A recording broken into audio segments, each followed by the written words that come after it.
Good morning and welcome to the Mike and the Haas Show, powered by the MM Shop on the Pulse of New Hampshire. I'm Mike Denane alongside Charlie Hossack. We are Mike and the Haas. Not really alongside Charlie. We are a little more remote than we usually are. Yes, we are. It's our annual summer remote stuff that we do. You are, where are you? Why don't you tell us? I'm somewhere. I'm somewhere out in the. I'm not home. We'll just No, say I'm not home. you're out there somewhere, and I'm actually down in South Carolina, visiting my daughter, and who does our social media, Abby. So thank you so much, Abby. And so it's been nice. I've been down here for a few days. I'm going to be down here for a few more days, and the South is very very nice, Mike. So Well, the North is like the South right now, so it is yes. pretty hot up here. Dog, how are you? I got a bus to catch in New York, so let's get this done. No.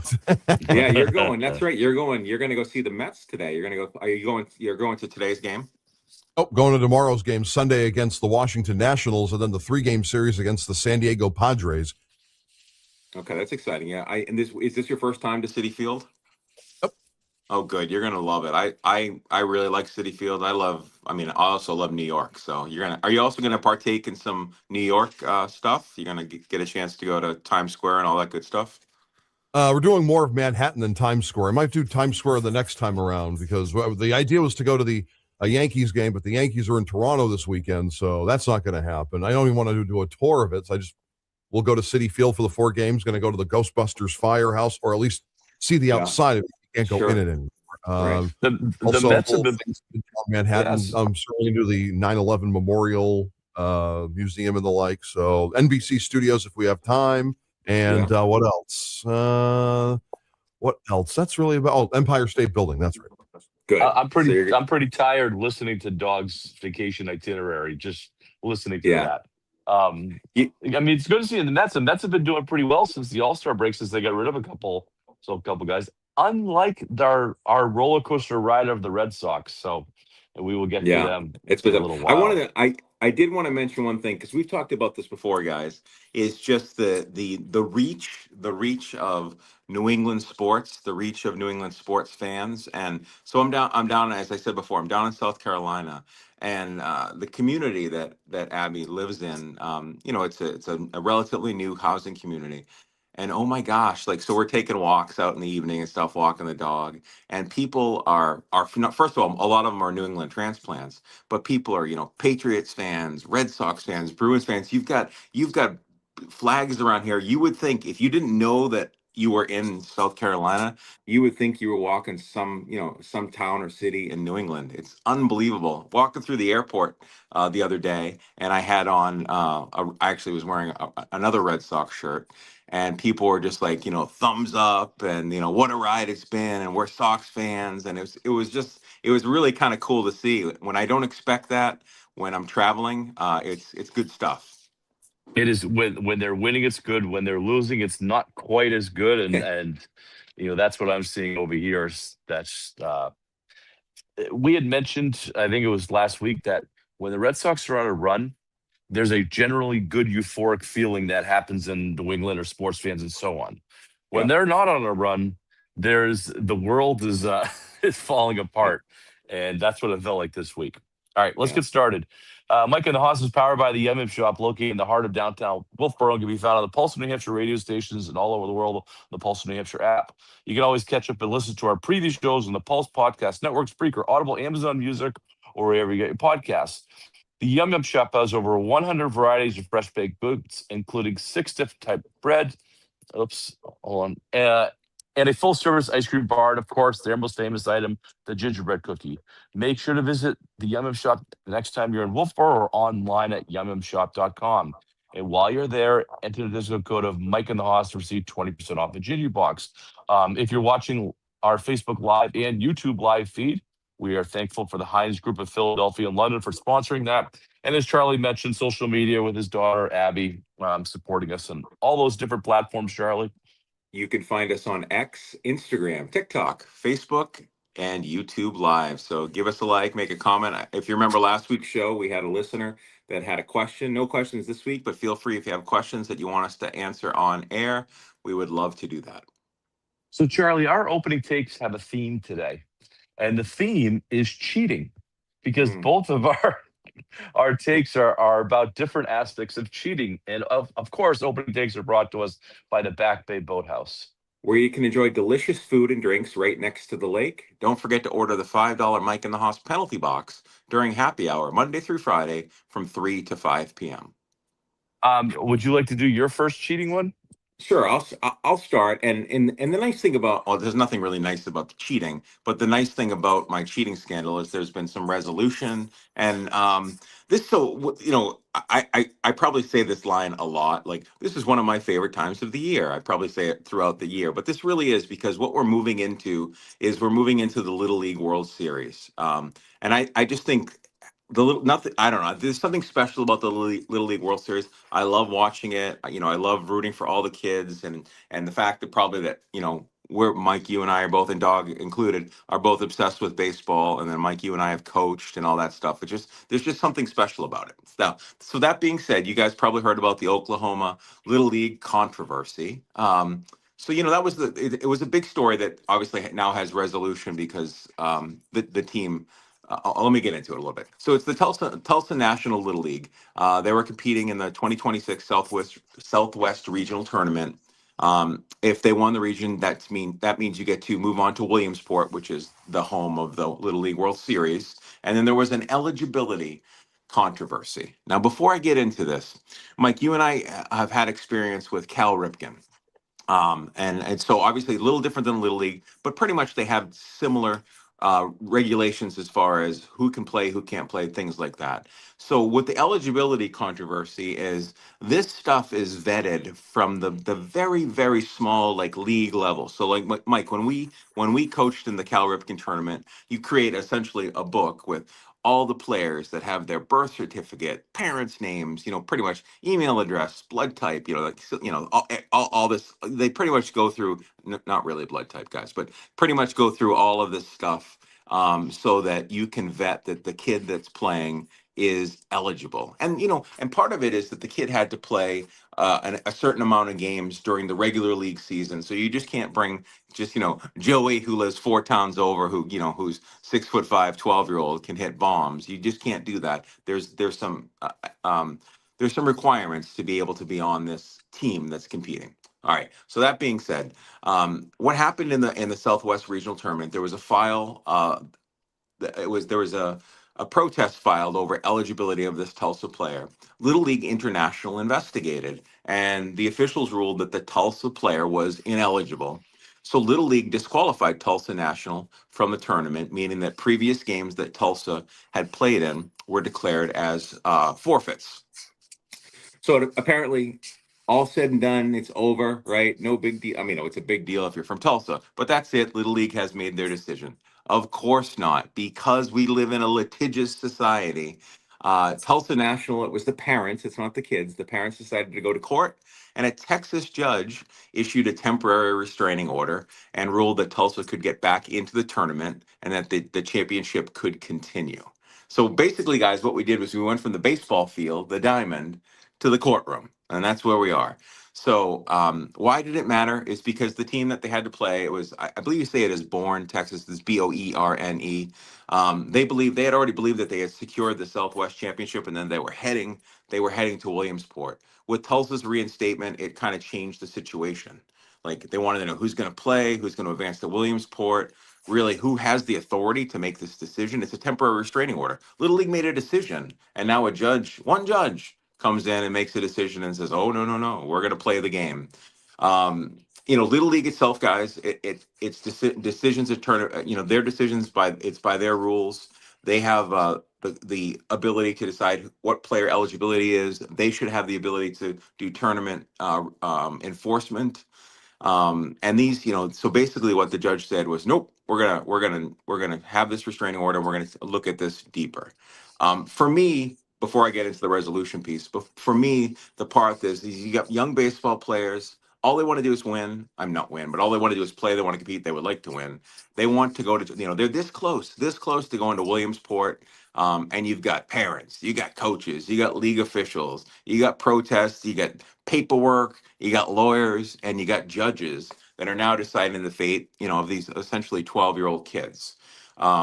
What ended up happening, thankfully, and I think this is the best for everyone, is that the the judge ended up lifting this order and went back on the rules with the Little League officials, and it was determined that Bourne, Texas, was the rightful winner, and then the forfeit stood, so that Tulsa National got into some hot water over this. And here's the other piece. Here's the other piece of this is that the player that was ineligible, it all had to do with cheating.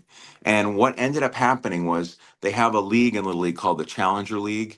And if you have a sibling, the Challenger League is for people with disabilities. So it could be intellectual disabilities, it could be physical disabilities. So players can play on this. Well, the problem with the Challenger League, it's not a problem with the league, but the problem with this situation is that it goes up to age 7, right? You can play, it's 7 and under. And if you have a sibling that plays in this Challenger League, then you as the other sibling is eligible to play for that. So Tulsa National, they had a kid, a little girl that that was registered for the Challenger League, and the boy who played on this Tulsa National team, I think they listed his initials as OG, that he was eligible to play on this team. Well, come to find out, first of all, the young girl wasn't 7. The birth certificate for the Challenger League found out that she was 10, so she was ineligible anyway. Apparently, Tulsa really doesn't have a Challenger League, so this child never played in any games. So OG was ineligible, and all of this stuff went down because the dad went through and kind of forged all this. And I mean, I hate to say it, but the reason is because they wanted OG on this team, because probably OG was a stud. We don't know anything about him, but they cheated. They went the back door. They saw a loophole, and they made it so that this kid was now on this team, ineligible to be on this team, and created all this controversy. So I feel bad. I feel bad for that kid, obviously. I feel bad for all the kids on that team. The whole thing just stinks. But there it goes again, Mike. We say this all the time when we talk about AAU. It's always the parents. It's the parents, it's the coaches. They always screw up and mess up youth sports. So I'm frustrated by all of it. I'm glad it all got fixed, but still, the poor kids from Tulsa are obviously upset. The only other piece I wanted to, sorry, Mike, the only other piece I wanted to add is there was controversy before with Tulsa with their softball program. They went through a similar thing with their softball program. So something bad, I love you, my friends from Tulsa, but something bad is brewing in that Tulsa Little League softball, and they got to fix that before more issues happen. The big losers are the 13 kids that actually were actually on the team, and their parents and so on. And I get why they filed the injunction, because the OG kid wasn't there for these tournaments down the stretch. It was the Correct. 13 kids that won and qualified. It was one administrator in the league, along with the dad, that were trying to push this through. And he wasn't anywhere near this team for the last 2 tournaments. It Yeah. was just this that he played. We ran into this story when we talked about one of the Laconia hockey teams. Years ago, we talked about this, Charlie, and that during the season, now this was more unintentional, but during the season, they had a goalie who played backup goalie for them for one game, who was ineligible because he played in a different league. And Mhm. because of that instance, they were when they got, remember, I don't know if you remember, right? Yes, They I got do. to the finals, and then the other team threw the book at them because they were in the finals and so on. So they were disqualified from the tournament. I think there's 2 parts of this that I'll talk about before we go to break. One, I think there's too many rules. I have this. There's just these too many rules, and I want to, down the road, maybe next week, I want to talk about that just in baseball in general, about all the rules. And basically, I'm referring to what happened in the Red Sox game the other night, that base running thing that happened, and nobody knew what Yeah. the rule was because there's too many. But I look at the same thing with. I remember when we were at Cal Ripken and we were putting in the book, and your book was. There was more work done on that book than there is for immigration. There's, Yeah. as far as birth certificates and making sure you have residency, and I mean, all this kind of stuff. There is more vetting going on in that book for a Cal Ripken tournament than there is to get into our country. It's incredible how it's vetted. And I don't know if it goes back to Daniel Amante. Is that the name back with the Little League kid? 2001. Yeah. Yep. Yeah. You know, I feel like that just get everybody back on their heels a little bit and says, oh, we got to vet these kids like there's no tomorrow. And that's what ends up happening. I feel bad for those 13 kids. And did you read the letter from the parents? I did. Yes. I support those parents. I support those parents and those kids because they got boned in this thing because, and as you mentioned it, Charlie, because of an adult error. This is an adult error, and those kids get boned, and they're going to miss that opportunity. They missed the opportunity to play in Waco. They apparently they were pretty good, and they had a good chance of moving on to Williamsport, and that's going to stick with them the rest of their lives. It's unfortunate, and I mean, like you said, Mike. We're seeing it more and more with the parents and the cheating. And before we go to break, well, actually, I know we're going to go to break, Mike, but I hope we're going to continue with your opening take when we come back. Yeah, we'll do that. We're staying with the theme of cheating for a little while. All right, we'll be right back. More Mike and the Hoss. Welcome back to Mike and the Hoss on the Pulse of New Hampshire. We're going to continue our opening takes into New Hampshire sports. And New Hampshire sports is brought to us by Bailey's Bubble. Family owned and operated Bailey's Bubble in downtown Wolfboro serves the finest ice cream in the state from May through October. If you can't make it to Wolfboro for ice cream, you can still order their hot fudge, panucci, and butterscotch sauces at baileysbubble.com. My favorite sauce is their homemade hot fudge. When placing your order, don't forget to tell them that Mike and the Hoss sent you. Quick Bailey's Bubble story. It doesn't happen often, but my favorite ice cream flavor is chocolate peanut butter. They have chocolate peanut butter in the store right now. So if you are a chocolate peanut butter fan, get to Bailey's Bubble within the next day or two before it's sold out. I got a chance to get it before I left for my trip. So good. And don't forget to tell them, guys, that Mike and the Hoss sent you. So continuing with the cheating, I don't know if you've seen this. This went viral. This most epic golf cheating scandal. I guess I partly feel bad for the guy that it went so viral. The aforementioned cheater, his name is Zach Holland. He ended up on ESPN Radio doing a mea culpa for the whole thing because it went viral, and he's trying to get out in front of it. But this thing is a runaway train, and it's not happening. So he's playing in his member guest. I think, again, his name is Zach Holland. And his name's out there, so don't feel bad about putting it. People really roast cheaters. Online, cheaters have...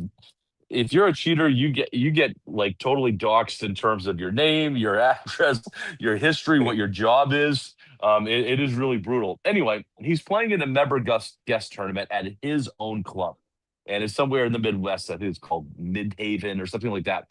Anyway, they have this par 3. The fourth hole is a par 3, and I know, Charlie, you've never played in a member guest. There's usually a lot of money that's flowing along, or a lot of prizes. It ends up being a big deal, especially the more private and posh your club is, the more, the prizes and so on. And so they have this par 3, the fourth hole, and they're doing some cash prizes, a car. They're doing all kinds of things if you get a hole in one. So he knows that he's going off first. His group is going off first on that day. I think it was on Saturday. He knows he's going off first. So what he does, he takes his car and he drives to the fourth hole. And this is before anybody gets there. It's dark out, basically. And he gets to the fourth hole. He puts a fake divot into the green, where a ball mark into the green. And then he puts his ball in the hole, goes back to his car, and gets it. And so nobody knows anything. Nobody knows what's going on at this point. And so he's playing with his group, and he tells his group, I'm going to be taking a call from my sick grandmother soon. So if it happens, I'm going to walk away and I'll go ahead. So sure enough, at the end of the third hole, he gets the phone call, this fake phone call from his sick grandmother. And he says, oh, here's my grandmother. I'm going to run up to the next tee and tee off when nobody was watching. And then I'll take the call so I don't slow up play. So he's trying to be this most admirable person, saying, I don't want to slow up the course. And so he goes to the hole. So he goes to the next green. Nobody sees him. Next hole, next tee box. His group catches up to him, and they said, did you hit? He says, yeah. He goes, and how'd you do? Because everybody's playing together. And he says, I thinned it, but I see a ball mark on the green. but I don't know where the ball is. And so everybody else hits, they go down to the green, his ball's in the hole. He starts celebrating the hole in one. Oh, I've had a couple hole in ones. There's a major celebration when you get a hole in one. It's just a yeah. thing. Don't you It's have? a we. Can I interject quickly? Yeah, So with the whole, let me just, I want a couple things. So when he went out there under the cover of darkness, he put a divot where the ball would have hit, and then he put the ball in the hole. All right. So correct. he's got to take a call from the ground there. So they're on hole 3. They finishing up hole 3, and so he's like, okay, I'm taking the call. He runs to the fourth hole where his group is still kind of finishing up on 3. Correct. Correct. All right. Does the fake hit the ball, whatever? Gotcha. Okay. Now here's the thing. So he gets a hole in one now. Is it tradition, like, did you have to buy, if you get a hole in one, do you buy the entire golf course drinks? How does that work? Yes, that's basically the tradition. And so what golf courses now have is insurance money for Okay. especially Hole in one. members. You have insurance. Like I have insurance at when I had my hole in one, my insurance covers it, the Okay. buying the drinks for everybody. But anyway, so Yeah. little does he know, little does Zach Holland know in the middle of the celebration is that the course superintendent installed cameras at the fourth hole a while Oh, ago. Nobody knew. And so they check the footage and they see him at the dawn of light come out in the morning, drop his ball in there, do this whole thing. Well, this guy, as I had mentioned, he had to resign from his golf club.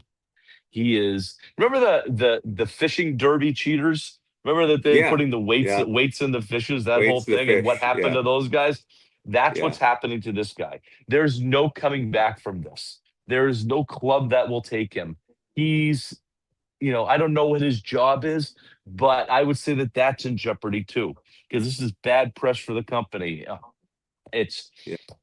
you don't want to be a cheater on the golf course. We've talked about this before, Charlie, about how golf's Yeah. special in terms of that you call yourself on the rules violations. You take care, you monitor yourself, you police yourself, and when you are outwardly, blatantly cheating to get prize money, similar to the fishermen, it's not a good look. The other thing is this guy's a good golfer. He's a +2, which is really, really Yeah. good. He probably could have gotten a hole in one without it. But he cheated and he is being absolutely roasted online, as he probably should.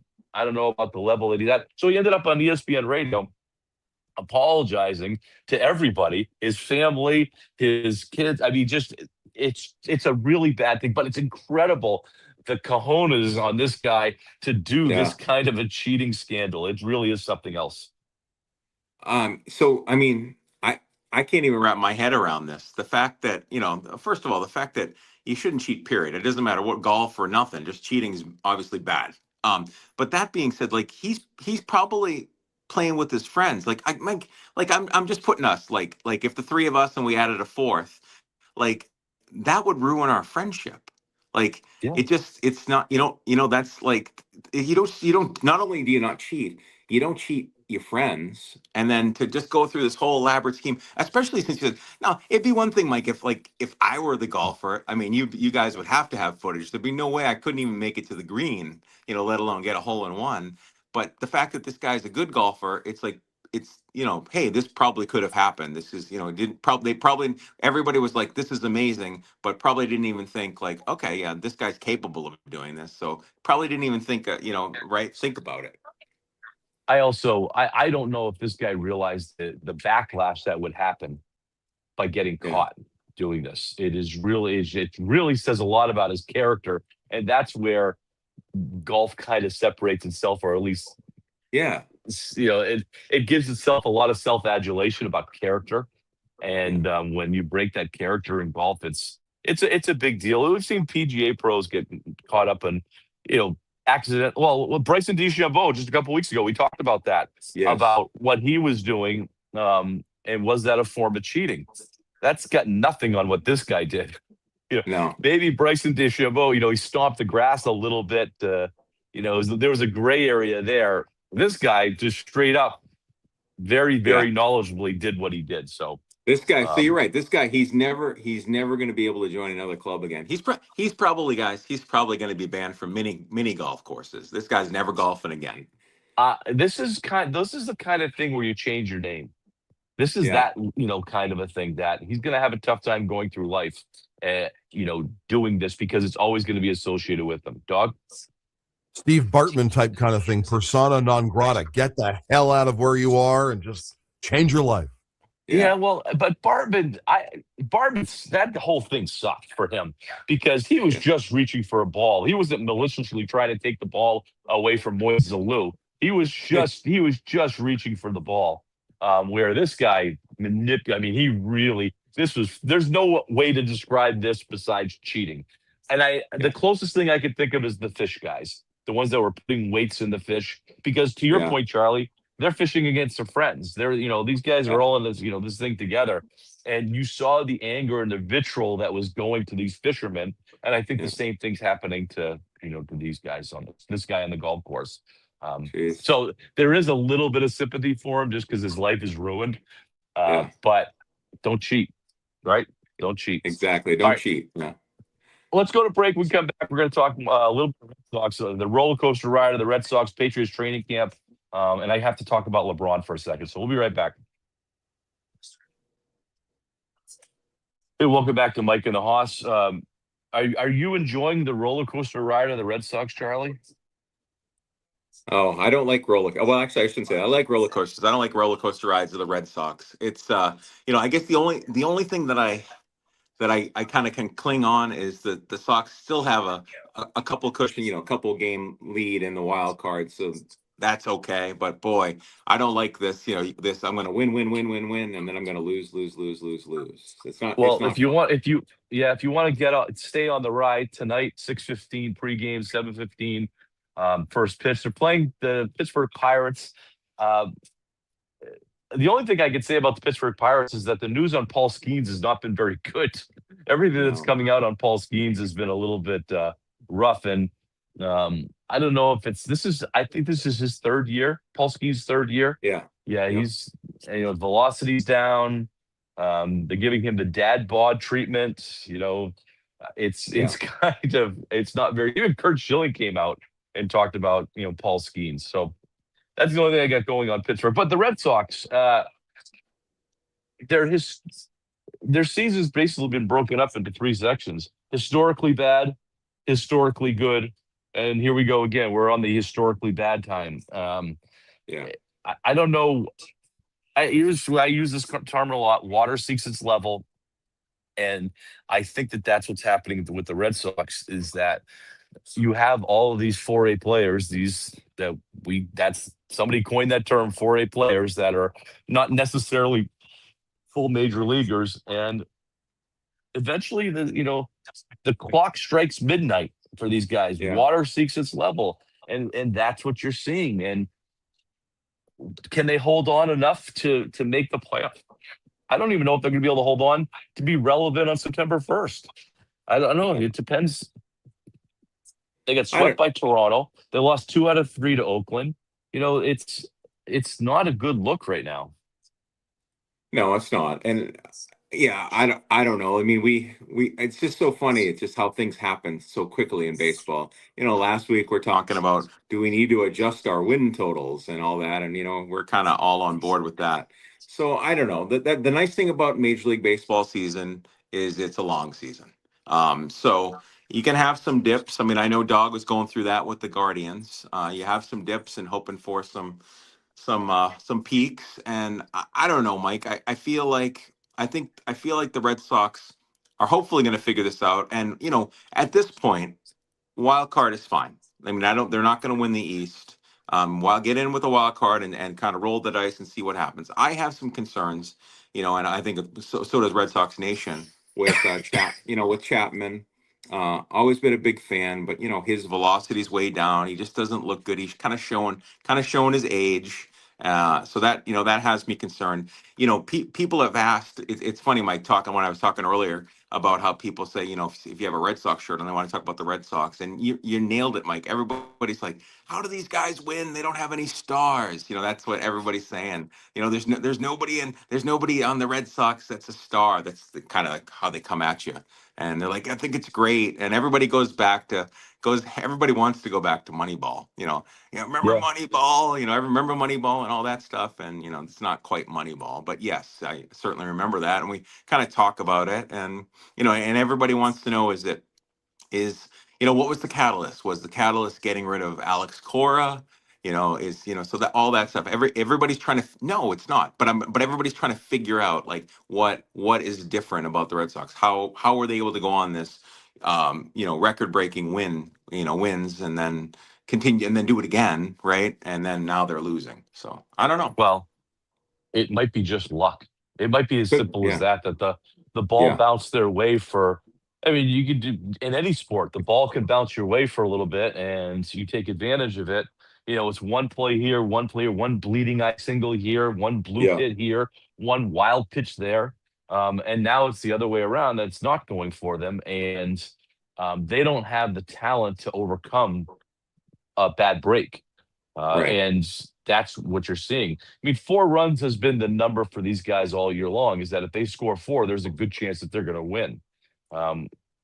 They're not scoring 4 on a regular basis right now, and that's what's going on. This is basically, but it's the mistakes that are coming back to bite them. It's the base running mistakes that they were doing in April and May that they're all of a sudden they're doing again. It's the fielding mistakes. Montestero's, yeah, he's had a lot of big hits for them, but he can't field the ground ball that's hit right at him. He can Right. dive and make a play, but he can't do the regular The one. routine. Caleb, The routine. Yep. Caleb Durbin, I've gotten a lot of heat from a lot of people that I've been down in Caleb Durbin, even when he was hitting well. Well, he's coming back down to where he was. He's seeing a lot of 1 for 16s, 1 for 17s from a lot of these guys. Yeah. Contreras hit a home run on Wednesday, but he's been in a kind of a slump too. And Right. It's interesting, Mike. Let me ask you this because you're a baseball expert, and Dog, you are too. Let's take a look at like 2 guys. Speaking of that, and they're not Red Sox players, but you got like Cal Raleigh, who was like having a Hall of Fame season last year that can't do anything this year, and you have even Vladimir Guerrero Jr., who like he can't hit a home run. Like it's yeah, just. It's just unbelievable. Like you kind of like last year, if we're having this conversation, you're like, yeah, these guys are trending, and oh my gosh, they're unbelievable players. And 15 years from now, there's a good chance they're in the Hall of Fame. And now we're like, oh my gosh, it's crazy to see the kind of the fall just from one season to another. I blame that on overcoaching. I blame that on over fitness. And I know this sounds crazy, but I think a lot of these guys, like Vlad Jr. used to be a pretty stocky guy, and he lost a Yeah. lot of his weight, lost a lot of it, and that changes your swing dynamics. Yeah. Cal Raleigh off season, he said he wanted to raise his average a little bit more. That changes your. I mean, Yeah. to your point, Charlie, an historic season. Don't you want to just that season not to end the way Yeah. that he was swinging the bat last year? It ends.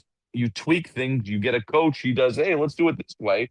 Yeah. And we saw what had happened to the Red Sox hitting with the driveline guys coming through here and changed all of their hitting approaches. And then as soon as you get rid of them, they start hitting again. So Right. I think there's a lot of, even though these guys have elite coaching, sometimes the coaches themselves need to influence their clients Mhm. instead of, and we do it at teaching too, as a math teacher. If a kid Yeah. can get the problem right, I should not be influencing too much on the method to do it because I Right. wanted to do my method. Yeah. I need to walk away and say, okay, this kid he understands the concept. He understands what we're Yeah. doing. Right. I should walk away. He shouldn't do That's it a my great way. yeah. That's a great point, Mike. Because with me in the special education world, it's the same thing. I might show a kid 3 different ways to solve a problem, and I'm just like, pick it, whatever works for you. You don't have to Right. do it just because your teacher wants you to do it that way, or I want you to do it. Nope. Here are 3 different ways. You pick it, whatever works, stick with it. Yeah. Quickly, let's go to the Patriots. The only thing that really news coming out is Christian Gonzalez he's officially holding in now. It looks like he didn't really practice against the Colts this week, and obviously didn't play in the preseason game. Are they going to get that done?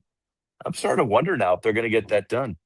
Yeah, I hope, obviously all of us and Patriots Nation hope so, right? We need him out there, and more importantly, we need him out there without the baggage of thinking about a contract. I mean, I do you still are you like me? Do you still like, I mean, we used to be in Bill We Trust. I still trust Robert Kraft. He hasn't done anything to me yet I Yeah. feel like he wants. I think Robert Kraft wants to get it done, and I do believe Robert Kraft. And I understand the whole he doesn't want to pay, he doesn't want to pay, doesn't want to pay, but he's gonna have to pay. He doesn't have a choice. In the spring, I asked for one thing. Don't Mhm. do this. Trade him or sign him, but don't do this long drama.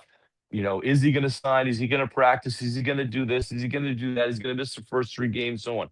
Don't do it. And sure enough, this is where we're at. They're doing it, and Yeah, it sucks. I can't stand this. The way the NFL works, these holdouts that your extensions happen, you're extension eligible, and too complex. I hope baseball doesn't take on this model.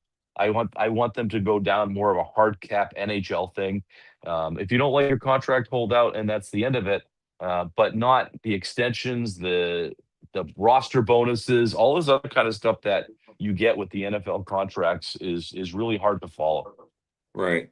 Mike, before because I can't survive another week without hearing about it. Can you tell us a little bit about the LeBron So documentary? it's the LeBron thing is just that he's in discussions with ESPN to do a Last Dance documentary a Yeah. la Michael Jordan. And I swear a little vomit came up in my mouth when I first saw this because um, just LeBron's unbearable as it is when it comes to these kinds of things. And well, let me ask you this: is LeBron, or who's the greatest basketball player ever? Is it Jordan or is it LeBron? Because I think that's the It's yeah, argument between the two of them. it's. I don't even think it's an argument. It's Michael Jordan. I want Michael Jordan on my team, not LeBron James. LeBron is trying to do Michael Jordan things and has been for a long time, and he doesn't necessarily. And we've talked about this a lot, Charlie. LeBron doesn't necessarily do anything specific that annoys you, but it's Right. the whole body of work that is really hard to to deal with, whether it be the decision or the second decision, to take my talents to Miami Beach, speaking out every once in a while, the going to the AAU games until in the layup drill with his sons during the Yeah. game. It's just LeBronism kind of things that happen, and I think LeBron trying to follow a Michael Jordan documentary is classic LeBron. Yeah. It's just going to be. Is it horrible? No, it's just enough to annoy you a little bit.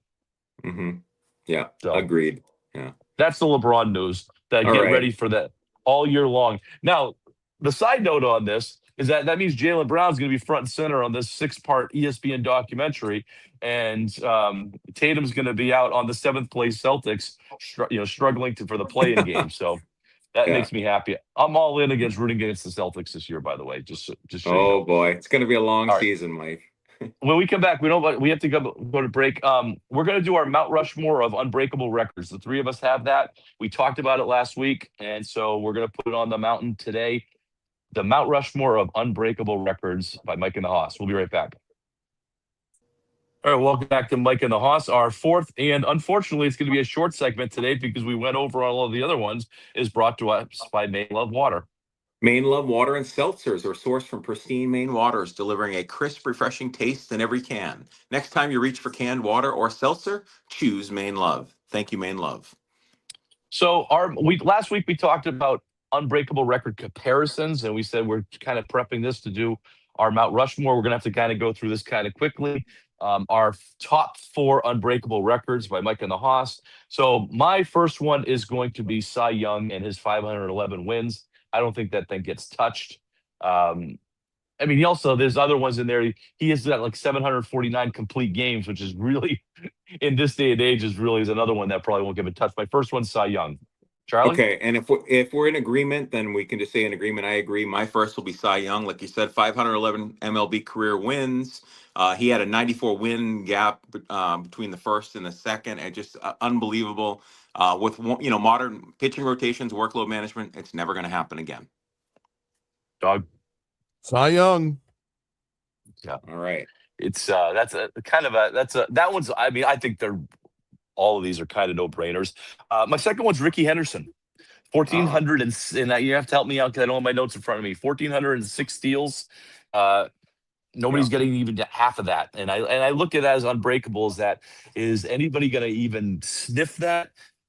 This day and age, things would have to change an awful lot. We mentioned somebody would have to steal bases for every game for 20 years to get there. So something stupid like that. So anyway, Ricky Henderson. Charlie? All right. Ricky didn't make my Mount Rushmore, although maybe he should. But the person that did make my Mount Rushmore was Cal Ripken Jr. 2,632 consecutive Major League Baseball games. He beat Lou Gehrig's record. Lou Gehrig was 2,130. Ripken added 502 games to that. It's impossible in today's Major League Baseball to break Cal Ripken Jr.'s record. Dog? Ripken Jr. It's never going to happen. The streak will live on and on and on. So my third one's Ripken Jr., so I'll just talk about that. Do you know that he went through a stretch that he played 8,400 and change consecutive innings? Consecutive innings. He never came out of the game, didn't come out for the ninth inning, wasn't pinch hitter. 8,000. That particular streak within the streak went on for like 15 years that he played every single inning of the game. So Cal Ripken's consecutive game streak is on there for me. So that would be my third one. So, Charlie? All right. So I'm going to throw one up here that we didn't talk about. I'm going to put up Wilt Chamberlain, 100 points in an NBA game, March 2nd, 1962, Philadelphia Warriors versus New York Knicks. Kobe Bryant had 81, which was the second place. Nobody has ever reached 90. 100 points, not a career, not a playoff series, one game. Nobody's going to beat Wilt Chamberlain's 100 points. Dog? LeBron's all-time points scored. You have longevity. A lot of these players in the NBA, a knee injury, an Achilles injury, they're not going to last 20 some odd years. Look, LeBron's going to be playing 25 years in the NBA. This Last Dance documentary is going to go 2 years. It's going to document 2 years of his career. Don't forget that. Oh God, here it comes. I think both of those are breakable. By the way, my last one's Wayne Gretzky.